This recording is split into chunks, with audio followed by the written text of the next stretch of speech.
What's up my loves? My name is Paige, this is Paige with Paige, and today we're going to be doing 7 on Sunday.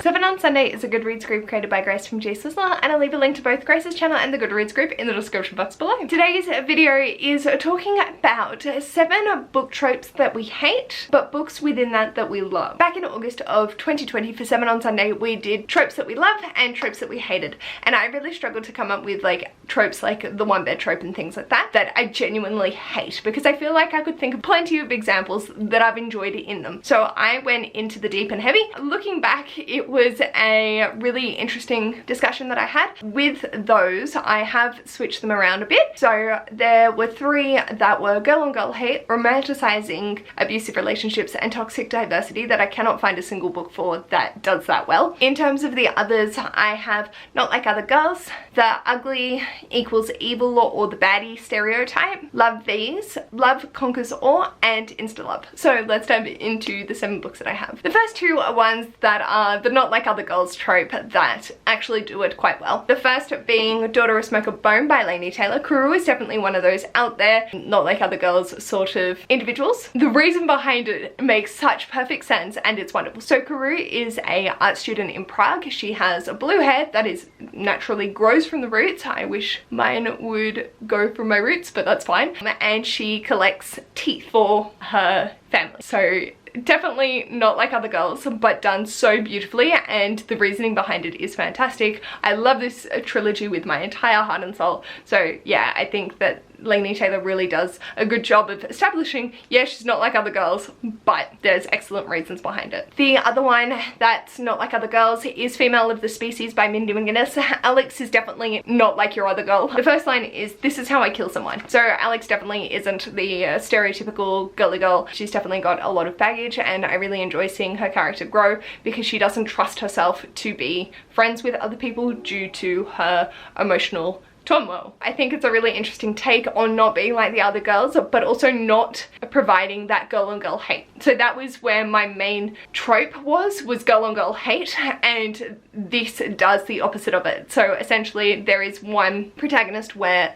their partner cheats on them, and one of the protagonists who is being cheated on is getting frustrated with the girl that their boyfriend cheated on them with. And our protagonist Alex goes, "Hold on a sec, no, why are you shaming her? It's your boyfriend that has the problem, you're not dating her." And I just think it was a really nice way of combating that usual girl on girl hate whilst keeping Alex's integrity of not like other girls sort of vibes. And then for the ugly equals evil trope would be Malice by Heather Walter. Alice is described as having very pale, sickly coloured skin. Her blood is green, so it gives that pallor, is that the word I'm looking for, of a green tinge to her skin. So she's not considered beautiful in this land where the Graces are these beautiful, wonderful, continuing to make more beauty within the society. And Alice is the one that is conducting the ugly deeds behind closed doors, like poisoning, making, you know, people have pimples appear to make them less pretty with the societal standards. The thing is, it's addressed as the whole society is fucking corrupt because they place so much emphasis on the beauty. And so this challenges that idea that beauty is not always good. Having an obsession with keeping things beautiful is going to be dangerous, and it challenges those points that a lot of ugly equals evil books fall into, where they don't actually challenge that it's the society that's the issue here.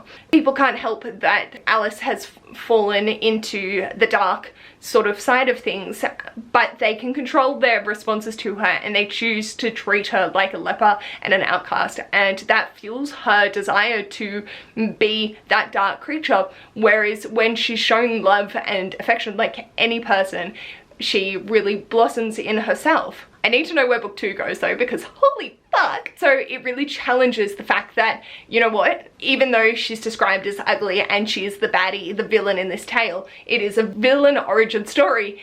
It's not saying that being that is a bad thing. It goes so far as to argue that being beautiful is dangerous, and the corruption that comes from this is dangerous, and I adore it for that reason. Then into love V's. So technically I'm gonna throw one in here just because I can't help myself. Also, I really struggle with this list. One love V that I absolutely love is technically a love triangle, and that's why I love it, and it's the throuple of Hades, Meg, and Hercules in Learn My Lesson by Katie Robert.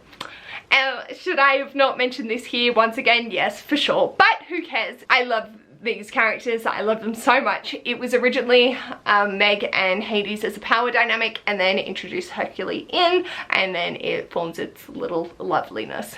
So yeah, it takes a real strong writer to be able to pull off a love triangle and a poly romance so beautifully.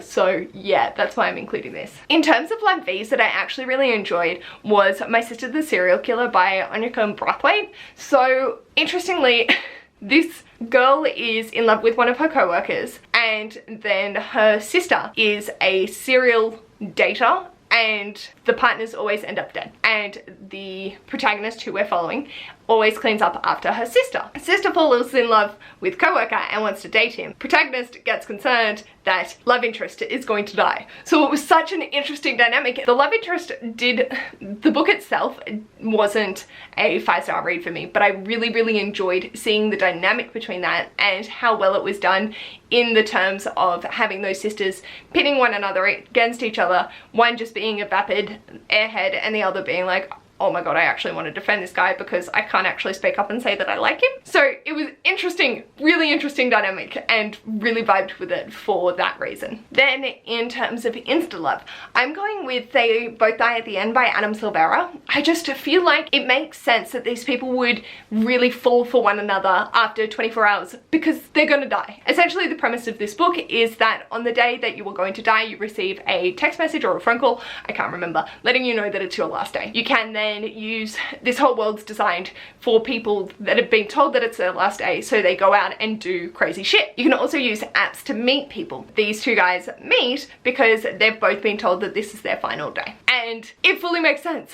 I know that if I was in that situation and I had one day left to live, the first person I meet, if I'm even remotely attracted to them and feeling that vibe, I could totally understand that I would fall head over heels because it's my last day. I think with insta love, where it's they walked past one another and was just like, oh my god, he's so handsome, I love him with my entire heart and soul. I can't vibe with it as much anymore. There are definitely examples of it being done well, but I feel the justification behind They Both Die at the End is wonderfully powerful and just provides that backing to their relationship to make it feel more authentic. And the last one is one that I'm really starting to not like more, and that's the Love or Magic Cures All trope. So I feel this is more applicable when it's curing disabilities and completely erasing disabilities. What was the example? I can't remember the example. There's one Alice in Wonderland retelling where she is in a back brace, and as she's falling through the hole, the back brace comes off and she's magically cured from having to deal with whatever it was for that. I can't remember the name of the book. If I've remembered it by now, I'll put it up here. Then you have A Curse So Dark and Lonely, where they get transported to another world, but they still have their disability that they're dealing with. Unfortunately, I haven't read A Curse So Dark and Lonely, so I can't include that. But the one that I'm going with that I think it's still done well, even if I would have rather it not happen, is Under the Whispering Door by TJ Klune. I think it's an exceptional book and I really enjoyed it, and it does have an element of conquering all things, but it's so well done that I'm not mad about it. I'm not going to go into too much detail because I don't want to provide any spoilers, but there is definitely an element where things are conquered because of magic. So these are just 3 out of my 7 book choices for books that I think did tropes that I don't always enjoy exceptionally well. Let me know in the comments one book that you found that uses a trope that you hate, but you still absolutely love the book. Feel free to let me know down below. If you like this video, feel free to give it a big thumbs up, and if you'd like to see more of this mess, feel free to subscribe, and I'll hopefully see you in the next video. Bye!